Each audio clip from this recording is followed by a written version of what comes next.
Tonight on Primetime Politics, moving ahead on bail reform. There is a feeling that crime has worked its way into places we all thought were safe. The government is calling for tighter conditions on weapons charges and repeat violent offenders. Conservatives say it's not enough. I'll get reaction from the federal justice minister. We got a good deal with Volkswagen. We're going to get a good deal with LG Stellantis. A standstill over Stellantis. The company wants a new deal for its Windsor battery plant, but Ottawa and Queen's Park want each other to foot the bill for matching American subsidies. Former provincial minister Dwight Duncan weighs in. And WestJet labor woes. Pilots could strike as early as Friday. The company is preparing for disruption ahead of a holiday weekend. A union leader explains what pilots want and where talks stand. This is Primetime Politics.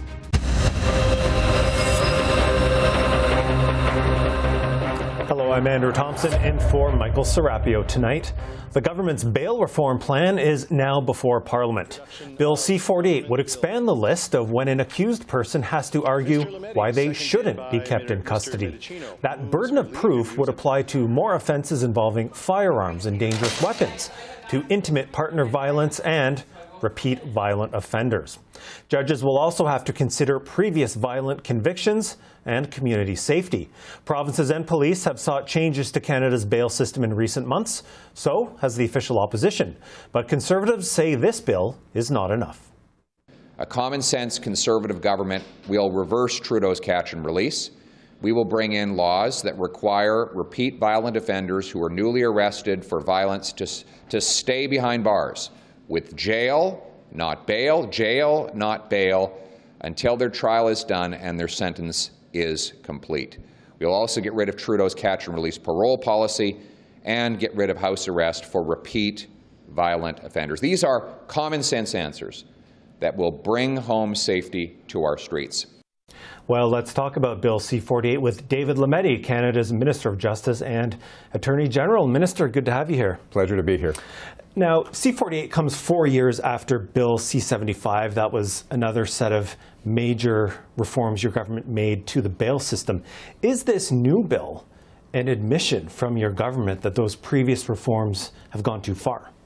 Not at all. In fact, we haven't changed anything in C-75. We have just added a number of provisions targeting repeat violent offenders, targeting certain offences with guns, knives, bear spray, weapons, because the provinces had identified this as a problem.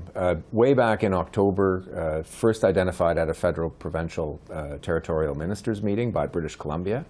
Other provinces also weighed in. So we began the work at that point at the technical level. We had the tragedy with Constable Piershala in December. January, the premiers wrote a letter to the Prime Minister outlining their concern, and we scheduled a Justice Ministers meeting in March. This is what came out of that meeting. So then does this boil down to you then essentially responding to that push from provinces, responding to the criticism they've even leveled for months, and including what we've heard today, even from the Conservatives on Parliament Hill? Well, look, I don't accept the criticism of Bill C-75. I think the changes that were brought to the bail system were very good. They basically enshrined a number of Canadian Supreme Court decisions, and I think made the system better. But I was listening to the specific kinds of concerns that provinces and territories had, and of course we acted in good faith to try to improve that. That's what we've done today. There's been a lot of back and forth between the provinces, territories, and us since last October, and since that Justice Ministers meeting in March. So we've done a lot of work. We've done a lot of work with stakeholders, the police associations. They came out in support of what we did today, as well as British Columbia and Ontario already, and we just tabled it. So it really is the product of a lot of collaboration and cooperation. I do want to get your response to what criminal defense lawyers are saying. The president of the Criminal Lawyers Association today calling this bill a huge step backwards from Bill C-75, calling it a knee-jerk reaction to some serious but isolated incidents of non-compliance, also saying that these changes ignore what the Supreme Court has been saying about release and bail conditions. What do you say to that? Well, I think, first of all, I think very highly of Daniel Brown. He's been an outstanding, I think, advocate for criminal justice reform. And I certainly do take what he says very seriously. I do think we are within the Charter, so I think we're within the standards that have been set by the Supreme Court. These are and what we're doing here is a very targeted set of measures. Again, repeat violent offenders and offenses with weapons, where we're reversing the burden of proof. Again, because of the narrowness of it, I don't think it represents I think the kind of negative step backward that Mr. Brown believes it is. I think it's actually working within the current system that we have, that we set in C-75 and the Supreme Court has set for us. So following from that, your government has made it a priority to look at the overrepresentation of Indigenous people and Black Canadians in the justice system. How does C-48 match with that priority? Well, that still is a priority, and we identified that as a priority with the premiers in our unanimous communique last March. We think that because we've narrowly targeted what we're doing, that we won't have a negative impact on the battle against overrepresentation. That's still primordial to me and me as a justice minister, but it should also be primordial to Canadians in general. Okay, so I do want to ask you then about some of the specifics. Sure. In the bill. You are creating a reverse onus for serious repeat violent offenders involving weapons where the accused is convicted of a similar offense within the past 5 years. So why did you decide on that scope of taking that 5-year time period and making it specifically about offenses with weapons? Well, again, this is something we heard from the Premier. So what we're trying to do with that provision is attack a pattern of behavior. So again, the repeat violence with the weapon. And so keeping it within 5 years means this person is continuing to do this. And what we're doing then is reversing the onus for that. That person now has to prove, if they do get rearrested, that they ought to be out on bail and that it's not a threat to public safety. The default position is they will be detained until their trial. So again, it's the pattern. It's a fairly tight set it's a tight time frame with a tight set of criteria, and we think that it's not only Charter compliant, but meets the concerns that were raised by provincial justice ministers. Now, another aspect of C-48 deals with judges and the fact that they're going to have to look at an accused person's violent history and the effect of their release on community safety. That's going down on paper in the bill. Now, right. It seems like these would be obvious matters that judges would already be considering. So why is there a need then to kind of codify this into law? Yeah, well, we're codifying a procedure, right? We give judges discretion, and I think that is one of the hallmarks of our system. It's one of the real strengths of our system, the discretion that we give to judges and justices of the peace, in this case for bail.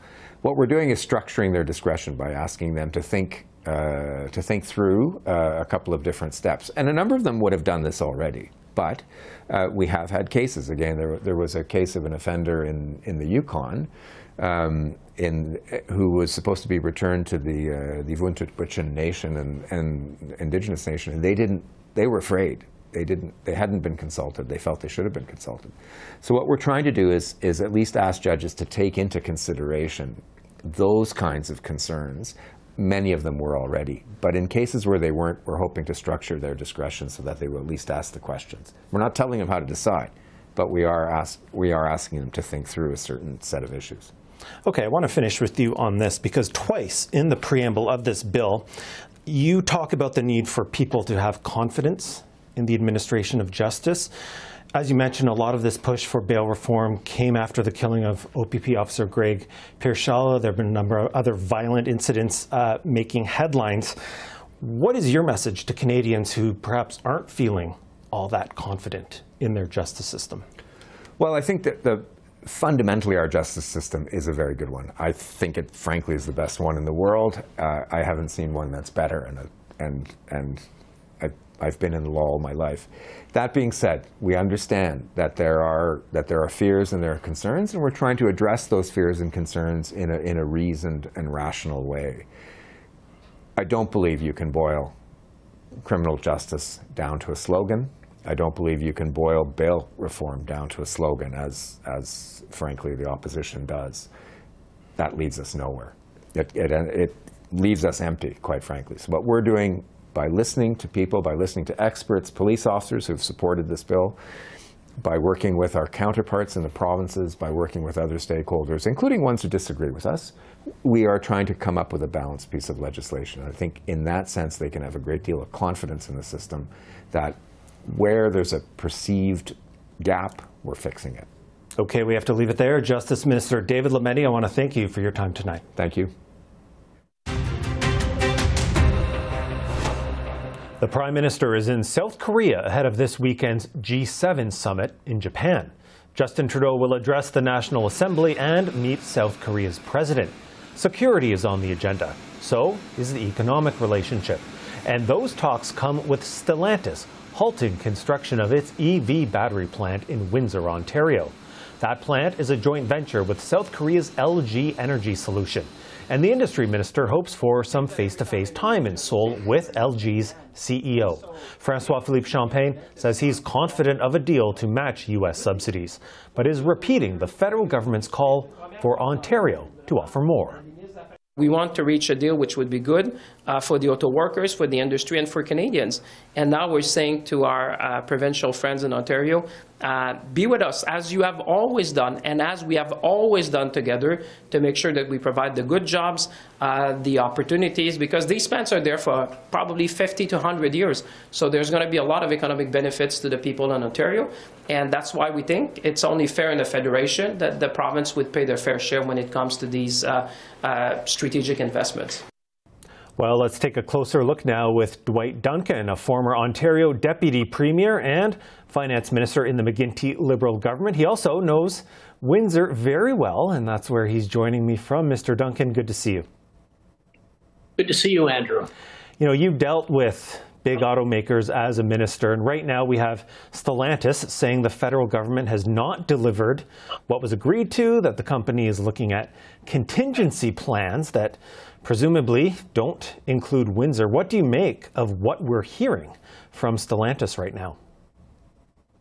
Well, there's a serious issue that has come into play since this plant was first announced, and that's the Inflation Reduction Act in the United States, which has upped the ante on how much money governments are going to be called upon to put into these projects. I know the federal government has been talking to Stellantis since before the Volkswagen announcement. I know that these negotiations have been ongoing. I know that Stellantis is a big company with a huge investment that could very easily move to the United States. So make no mistake, we're in a very tenuous position right now. I believe Canada's handling this properly. We've all got to get used to either dealing with this new world, or if you choose to get out of it, just realize that all these jobs that are going to be created, not just at Stellantis, but in many other places, will bypass Canada and, more importantly, from our immediate perspective, Ontario.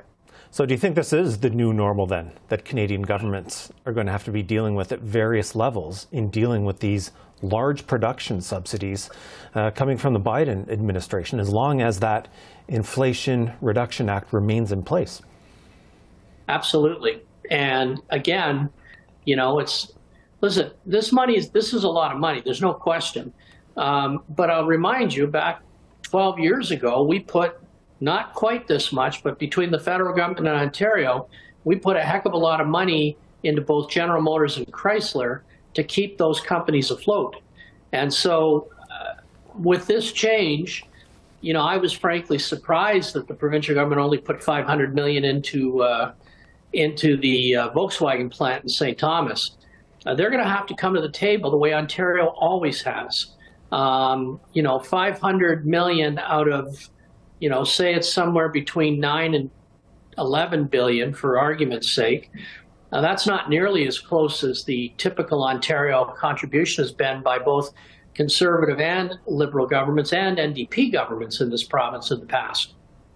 Well, I want to get your take on that on the political side of this, because we've got different levels of government talking to each other, saying the other side needs to be stepping up. Doug Ford says he doesn't have the federal government's spending power, that Ontario is, as you say, offering the same amount to Stellantis as to Volkswagen. Meanwhile, here in Ottawa, we've heard the finance minister saying federal resources aren't infinite and that it is the Ontario government that has to step up. So what do you make of the fact that we're hearing all this in public?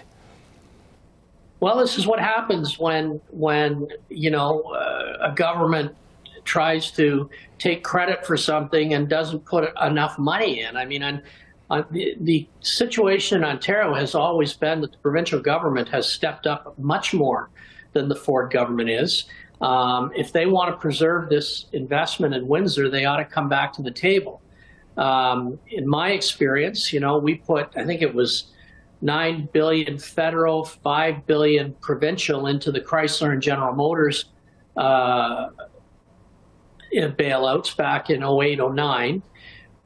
Every major plant in Ontario, just go up and down the 401. You had Ford Essex engine here in Windsor, federal, provincial government participation, Toyota, which our government did. There's been a raft of other investments. So, the Ford government has got to, in my view, should be making the auto sector a greater priority right now. This is a once-in-a-lifetime opportunity. This amount of money that's invested will be paid back very quickly in the form of taxes, employment, and all that goes with it. If Premier Ford wants to see it in Indianapolis, that's what's going to happen. And I'm quite certain that the federal government is quite prepared to work. I remember Premier Ford was here when we announced the Stellantis plant, and taking credit duly, they put 50% of that amount in. Now they're being called on for more.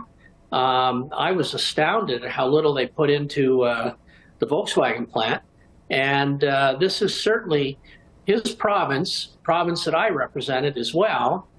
His province gains, and this is why Ontario's always been the only subnational jurisdiction involved in these sorts of things. His government will be the biggest beneficiary. The auto industry is almost entirely centered here in Ontario. The nice thing about the EV piece is that, we will be needing more minerals, not only from Northern Ontario, but other provinces. But make no mistake, his government benefits, and that's why our government didn't hesitate to put the I think it was $4.9 billion into the General Motors and Chrysler bailouts. And those companies have continued to employ people, continued to pay taxes, and when this new development of EVs came along, they already have their footprint here. So it's incumbent, in my view, on all governments to work together, save the cheap political shots that we heard from the Premier yesterday and from others, and just get down to the hard bargaining. I think there's an opportunity here. I'm confident, as the Deputy Prime Minister was, as Minister Champagne said apparently today in Seoul, that we'll get this done. But make no mistake, the Americans play for keeps, and they probably got $1 billion in the ground here in Windsor. I mean, it's a huge piece right now.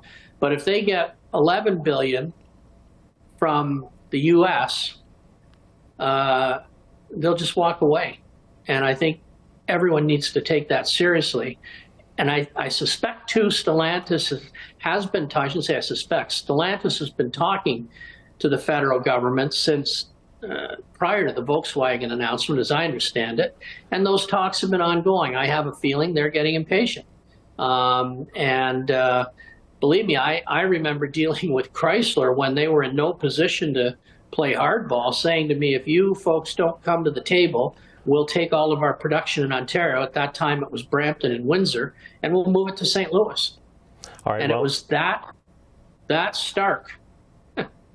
All right, well, we do have to leave it there, and certainly we'll see how these talks play out in the coming days and weeks. Dwight Duncan, I want to thank you for your insight on this tonight. Thank you, Andrew. It's been a pleasure to join you. WestJet and Swoop passengers could face major disruptions this holiday weekend. Pilots have issued a strike notice for Friday morning at 5 a.m. Eastern Time. The WestJet group has responded with a lockout notice and says to prepare for significant flight reductions. The company says it has a generous offer that goes beyond other Canadian airlines. Right now, we are going to get the pilots' side. Bernie Lewall chairs the Airline Pilots Association Master Executive Council for WestJet. He's in Toronto. Mr. Lewall, thanks for joining me. Good afternoon, and thanks for having me. So let's start with the current state of talks right now. Why did you feel the need to issue the strike notice? The first day we could have issued the 72-hour strike notice was last Friday. Talks were progressing at a rate that was appropriate for the time, and so we did not, we did not issue the strike notice at that time. Yesterday, things kind of ground to a halt on certain aspects of what both sides are looking for, and so we felt it at that time appropriate to indicate that we're stuck and that we need the help of a strike notice to move both sides closer together. As that strike notice has come out and as the airline has responded with a lockout notice, are the two sides still talking today? Yes, absolutely. We're committed to talk for the next three days at least until 5 a.m. Eastern Time on Friday. We want to get a deal. Ultimately, the pilots want to keep flying. We don't want to bring the airline to a halt at all. We've got passengers that are counting on us. We realize that. We've got other employees at WestJet that are counting on us coming to work as well, and we recognize that. Again, we want to come to a deal with the company, but it's got to be a fair, equitable deal that looks after the needs of the pilot group and quite frankly the airline. Look, over the last year we've lost 260 of our pilots from the WestJet group of companies. They've gone to other airlines, both north and south of the border. They are talking with their feet, and that's got to stop. The hemorrhaging of pilots has to stop. Our CEO has stated this is a growth story. It's not a growth story without pilots. So we need WestJet to come to the table and negotiate a good deal, a deal with us that will retain the pilots we have, the experienced pilots we have, and attract new pilots to this company. So what is the major outstanding issue right now? Is it compensation? We have made great progress on job security and scheduling. There's still a few outline articles in both those areas that need to be fixed. But I think we can get there. So really, it is up to compensation now. And to put this in perspective, WestJet pilots right now are paid about 45% of the North American average. That gap is not going to close, and we're not asking for it to close. What we're asking for it is that gap doesn't get any wider and, in fact, narrows a little bit. And again, that is for the health of the company. We need this company to grow, and the way you do that is you retain your experienced pilots and you hire new pilots. We're not doing that under the current conditions. Now, WestJet, in response to the strike notice, says that you're looking for U.S. level wages, and that's unreasonable in Canada.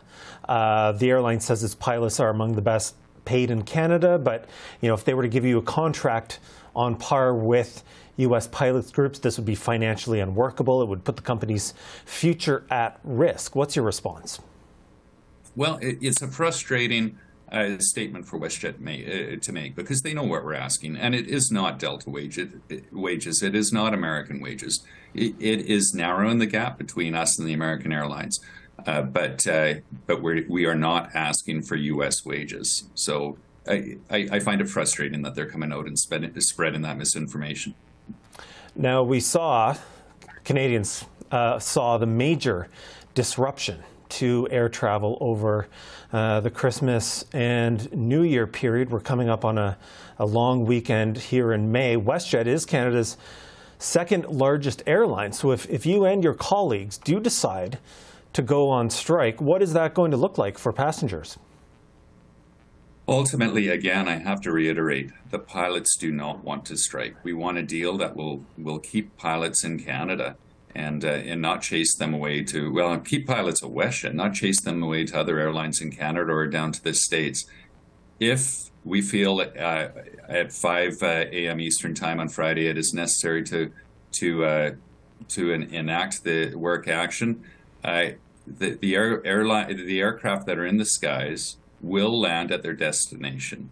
The aircraft that are on the ground with the doors open, they will not depart. And that is something, again, that is the last thing that this pilot group wants to do. We want to serve our passengers, and we want to work with the company to come to a fair, equitable deal, again, that allows WestJet to grow. That's our goal.